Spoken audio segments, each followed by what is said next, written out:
홍콩의 영웅 본색 돌아올 수 있을까? 오늘의 킹덤 주제입니다. 자, 지금 보시는 사진들은 지난 6일 홍콩에서 열린 시위 사진들입니다. 자, 12살 소녀가 시위대를 피하는데 경찰이 과잉 진압을 하고 있죠. 이 사진을 보면 어떤 기분이 드십니까? 강정용? 딱 봐도 소녀잖아요. 네. 그 한강의 소설 소년이 온다를 보면 학교를 다녀오던 중학생 소년이 5.18 때 희생되는 장면이 등장합니다. 그러니까 전혀 가담하지 않았음에도 불구하고 그렇게 일종의 오인이 되어서 피해를 당하는 건데 저는 저 소녀도 같은 입장이라고 보여져요. 문구리를 사기 위해서 나왔다고 합니다. 근데 문구리를 사기 위해서 나왔어. 약간 의심이 된다고 할지언정 저렇게 어린 소녀라면 설사 그 말이 거짓이라고 할지라도 이렇게 과잉 진압을 해서 소녀를 쓰러뜨릴 만한 일인가라는 생각이 드는데 홍콩이 그만큼 아주 포악한 상황이고 너무 엄중한 상황이다라는 걸 보여주는 하나의 장면이라서 와, 내 머릿속에 있었던 홍콩은 이제 더 이상 없는 것인가 좀 좌절감이 느껴지는 사진이기도 했습니다. 네, 우리가 알고 있는 홍콩은 이제 없다. 자, 그 모든 원인이 2020년 7월 1일 날 시행됐던 홍콩 국가보안법이죠. 자, 우상성 의원, 국가보안법 내용이 뭡니까? 네, 주요 골자를 보면은 외국 세력과의 결탁, 그리고 국가 분열, 국가 정권 전복, 그리고 테러리즘으로 활동할 경우에 최대 무기징역까지 내려질 수 있다라는 내용인데요. 그리고 이걸 설치하기 위해서 국가안보국을 또 만들었습니다.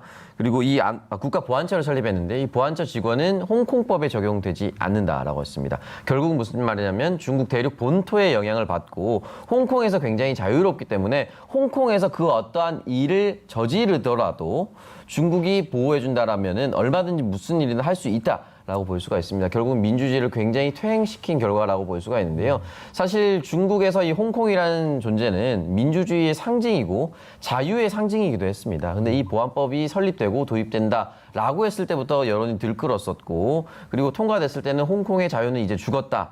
라고 많은 외신들이 얘기할 정도로 사실상 국가가 모든 것을 통제하는 시스템으로 돌아갔다라고 볼 수밖에 없습니다. 네, 이 홍콩의 민주화식 2위 문제는 하루 이틀 된 문제가 아닙니다. 지난 2014년에는 이 홍콩의 행정장관 직선제를 요구하는 민주화 시위가 있었는데요. 여기서 킹덤 문제 나갑니다. 자, 다음 중 홍콩 민주화 시위를 지지한 사람은 누구일까요? 1번 주윤발, 2번 주성치, 3번 성룡입니다. 지금 보기가 나가고 있죠. 자, 이번에도 오창석 요원이 맞춰주시기 바라겠습니다. 이번에는 좀 쉽지 않을 거라고 생각을 해봅니다. 정답은 무엇일까요? 일단 주성치 같은 경우는 코믹 영화에 나왔어요. 사실 이제 코믹 영화에 나오신 분들이 이 현안에 대해서 네. 의도적으로 거리 두기를 하려고 하시는 분들이 있어요. 왜냐면은 너무 이 시사나 이런 데 능통하거나 깊이 들어가면 웃길 수가 없어요. 진지해지거든요, 사람이. 군대 네. 갔다 오면은 개그감이 세팅된다고 하지 않습니까? 저 개그맨인데 시사 프로그램만 하고 있습니다. 아, 그랬어요? 네. 왜 이렇죠? 그리고 3번 성룡 씨 같은 경우는 이제 민주화를 지지하러 오시다가 러시아어에 걸려가지고 도착을 못했어요. 정답은 1번. 주윤발로 하겠습니다. 네. 아, 참 미워할 수가 없습니다. 예. 일부러 저러는 건지 모르겠는데요. 참 얼토당토 않는 논거를 제시하는데 늘 정답은 맞춥니다. 맞습니다. 정답은 1번 주윤발입니다. 자, 주윤발 많은 분들이 참 좋아하는 배우일 텐데요. 1980년대 후반 영웅본색, 첩혈 쌍웅 이런 영화들에 출연을 했었고요. 홍콩 누아르의 전성시대를 열었던 배우라고 해도 과언이 아니겠죠. 이 주윤발은 2014년 우산혁명이라고 불리는 이 홍콩 민주화 시위를 지지를 했었고요. 이 천장지구에 나와서 유명한 배우죠. 오창석 요원이 평소에 자기 닮았다고 주장하는 배우입니다. 이 유덕화 그리고 제가 굉장히 좋아하는 또 배우입니다. 양조위 배우도 홍콩 민주화 시위를 지지를 했었습니다. 이 1980년대 이 90년대 홍콩 영화를 이끈 두 사람이 바로 이 주윤발과 성룡일 텐데요. 이 두 배우는 기부왕이라는 또 공통점이 있습니다. 주윤발은 자그마치 8,500억 원을 기부를 했고요.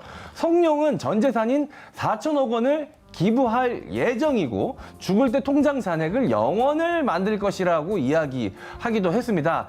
하지만 이 정치적 행보는 두 사람이 엇갈립니다. 주윤발은 홍콩 민주화 시위를 지지하고 홍콩 본토 활동이 금지되자 괜찮다. 돈 덜 벌면 된다. 야, 이것이 진정한 플렉스가 아닌가라고 생각이 듭니다. 이렇게 이야기를 했고요. 이 친중파로 알려진 성룡은 홍콩 보안법을 지지를 했었는데요. 이 성룡은 과거에 천안문 시위를 지지했던 전력이 있어서 이 홍콩 시민들의 배신감이 더욱 크다고 합니다. 네, 우리가 알고 있는 홍콩 스타들. 하지만 홍콩을 둘러싸고 입장이 완전히 갈려 있군요. 홍콩 영화의 전성기를 얘기해 볼까 봐요. 우리한테는 1990년대일 텐데 그 시절 하면 생각나는 배우들이 좀 있는데 장국영, 그리고 왕가희 감독이 생각납니다. 맞아요. 1980년대 우리 어린 시절 봤던 이 영화들, 영웅본색 같은 경우는 대중적으로 굉장히 꽃을 피웠다면 이제 왕가위 장국영으로 넘어가면서 칸에서 상을 받는다던가 그러니까 작품성까지 인정받는 정말 홍콩 영화의 좀 꽃이 된 시기라고 할 수 있을 텐데요. 장국영의 생애 자체가 홍콩의 생애와 좀 닮아 있지 않나 싶어요. 사실 캐나다로 이민을 1990년에 갔었습니다. 왜냐하면 홍콩이 반환이 될 것이고 더 이상 자유로운 활동이 좀 힘들지 않을까 싶어서 사실 이때부터 많은 배우들이 러쉬를 하게 됐는데요. 그래도 2000년에 돌아와서 다시 영화 활동을 하긴 합니다. 그러니까 왕가희 감독의 유명한 영화들, 뭐 중경상님이라던가 이런 영화들 보면 그 당시 이제 홍콩 반환 이후에 이제 어떤 불안감이랄지 어떤 점에서 이제 공포스러운 부분들을 영화에서 많이 그 부분에서 세계적으로 지지를 받았다고 할 수 있을 텐데 칸이라던가 세계 영화제들은 약간 피해자라던가 혹시 모순이 많은 사회의 의견에 굉장히 귀를 기울이기 때문에 더 그 당시 왕가희 영화에 좀 더 귀를 기울였던 게 아닌가라는 생각이 들기도 합니다. 당시 홍콩 영화에는 그러니까 1997년 7월 1일, 그러니까 홍콩 반환 시점, 그리고 지금은 이제 2020년 7월 1일이겠죠. 홍콩 보안법. 그리고 2047년 7월 1일이라고 할 수 있는 완벽한 홍콩이 중국의 일부가 되는 일국 양제가 파괴되는 상황. 이런 것들이 매우 중요한 테마가 됐던 것 같은데요. 그러니까 알 수 없는 우울함 또는 그 상실감 이런 것들이 영화의 중요한 테마였던 것 같기도 합니다. 그러니까 어쩔 수 없이 우리 모두한테도 나름의 홍콩 영화에 대한 기억이 있는 것 같은데 오창석 의원도 하나 있죠. 네. 네, 저 같은 경우는 이제 영웅본색 을 너무 좋아하고 있는데, 저 좋아하는데, 의리의 상징일 수가 있겠죠. 의리의 상징일 수가 있는데, 네. 저는 최근에 다시 한번 이 영웅본색을 복귀했던 것이 극한 직업이라는 한국 영화가 있습니다. 네. 극한 직업의 감독이 이 영웅본색을 너무 좋아해서 그 OST를 판권까지 그대로 수입해서 마지막 격투씬에 네. 그대로 삽입을 했었거든요. 그래서 다시 한 번 더 상기시킬 수 있었던 좋은 계기가 있었습니다. 네. 네, MC 장원은 어떠세요? 네, 저는 그 강유정 의원이 방금 전에 이야기하셨던 왕가희 감독의 중경삼님이라는 영화가 인생 영화거든요. 한 20번 넘게 본 것 같습니다. 그리고 이제 그 영화에 출연하는 여배우죠. 이제 왕정문, 왕비, 왕페이, 예, 그분이 제 이상형이 돼가지고요. 한동안 그 짧은 헤어스타일 여성분이 제 이상형이었습니다. 박근혜 정권 이전까지 그때 바뀌었는데 굉장히 오랜 시간 짧은 머리 여성 이상형이었을 정도로 굉장히 좋아했던 영화였습니다. 네, 저는 영화 장면은 아니고요. 제가 2004년 4월 1일 날 장국영 씨가 자살했을 때 홍콩 취재를 간 적이 있었거든요. 그게 아마 한국 기자로서는 거의 유일했을 것 같은데 당시가 사스 상황이었어요. 지금 우리가 익숙한 그러니까 밀폐 환경 같은 것들 그리고 정말 건물 하나가 다 집단 감염되는 상황이었는데 그 상황, 장국영을 추모하러 그럼에도 불구하고 홍콩 사람들이 모여서 장국영 씨의 노래를 부르더군요. 그러니까 아마 당연정이라는 유명한 노래였을 텐데 그러니까 이걸 보면서 장국영 또는 홍콩이라는 문화가 홍콩 사람들을 스스로 홍콩인이라고 느끼게 만드는 일종의 정체성을 확인해주는 문화적 현상이 아닌가. 그 노래가 애국가처럼 느껴졌던 기억이 납니다.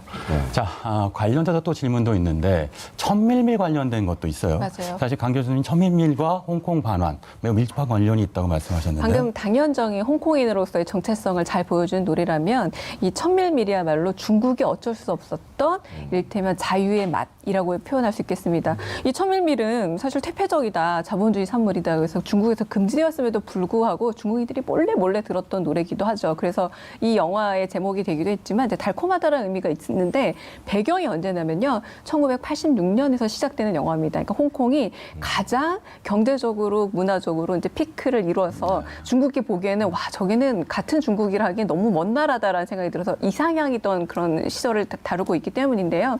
영화가 86년에 시작해서 90년에 재회하고 그러고 나서 나중에 이제 서로 이제 피폐한 모습을 만나긴 하지만 상하이 출신인 두 사람이 꿈과 그리고 미래를 위해서 홍콩으로 왔던 것 말하자면 많은 중국인들이 사실 일국 양대를 통해서 홍콩을 통해서 얻고 싶었던 경제적인 어떤 이미지가 이런 것에 투영돼 있었는데 이게 이제 무너져 가고 있는 게 현실이라고 할 수 있겠죠. 네, 많은 사람들이 꿈을 찾아서 홍콩으로 왔는데 지금은 홍콩에서 벗어나려고 하는군요. 그게 지금 현재 홍콩의 현재를 보여주는 모습이 아닌가 싶습니다. 앞으로는 어떨까요? 홍콩 계속 이렇게 또 퇴행을 겪게 될까요? 홍콩보안법이 엄밀히 말하자면 지금도 중국에는 굉장히 많은 검열이 있습니다. 그 문화에 대한 검열이 어떤 식이냐면요. 뭐 몇 세 이상 몇 세 이하가 아니라 상영해도 된다, 상영하면 안 된다. 이 두 가지 이분법밖에 없는 상황이라서 굉장히 많은 정서적, 정신적 검열을 할 수밖에 없다라는 거죠. 그래서 많은 결국은 우리가 굉장히 봤던 퇴폐주의적인 문화이기 때문에 천민밀이 금지되었던 것처럼 많은 부분에서 금지될 수밖에 없고 사실상 홍콩 영화는 많은 조폭이 관련이 한다던가 이렇게 좀 내부적인 문제에 있어서 퇴폐 인류를 겪기도 했습니다. 어떤 데서 비슷한 영화들이 계속 나오고 그러나 이 홍콩 보안법 이후로 사상 검열은 굉장히 심각해졌기 때문에 이제는 다시 피어나기 좀 어렵다는 생각도 들지만 좀 긍정적 비전을 이렇게도 말할 수 있을 것 같아요. 우리나라 1987이라던가 택시 운전사 같은 영화들을 보자면 억압과 어떤 폭력의 기억을 나중에 결국은 문화 콘텐츠로 재생산한 경우라고 한다면 당장은 아니라도 언젠가 좀 기대할 수 있는 미래형이 되지 않았나 싶습니다. 네, 조시아 왕 또는 그러니까 이런 여러 가지 인물들, 그러니까 지금 홍콩 민주화 운동을 주동하고 있는 인물들은 어찌 보면 홍콩인의 정체성을 마지막으로 갖고 있는 세대가 아닌가 싶습니다. 이 세대 덕분에 홍콩 영화의 부활 또는 홍콩이란 도시의 부활이 가능할까라는 희망을 가져보기도 하는데 어떨까요? 저는 그래도 가능하지 않을까. 중국에서 그렇게 검열이 심함에도 불구하고 많은 영화 감독들이 망명을 하거나 혹은 추방을 당하면서까지도 영화를 만들고 있습니다. 심지어는 독립영화제를 할 때 중국에서 전기를 끊어버릴 정도라고 하는데요. 그러니까 아예 영화 상영을 못하도록. 그러니까 참 사람들이 갖고 있는 어떤 문화적인 욕망이라던가 자유에 대한 갈망이 생각보다 억압이 쉽지 않다는 것이고 그런 점에서 꾸준히 활동하고 있는 중국 내부의 감독들은 뭐 자장카 감독이라던가 로이의 감독 같은 감독들이 어쩌면 홍콩에서 지금 더 하기 힘든 것들을 외부에서 홍콩을 알려주는 어떤 시도가 될 수 있지 않을까라는 기대를 갖기도 합니다. 네, 알겠습니다. 잘 들었습니다. 홍콩의 영웅 본색 돌아올 수 있을까라는 주제로 오늘 얘기해봤습니다. 오늘의 킹덤 오록 이렇게 제시해봅니다. 우리가 사랑한 홍콩은 어디에? 조각난 홍콩의 봄은 언제 올 것인가? 여러분도 한 번쯤 생각해보는 시간을 가졌으면 합니다. 자, 강유정, 오창성 요원은 여기서 인사드리겠습니다. 수고하셨습니다. 감사합니다.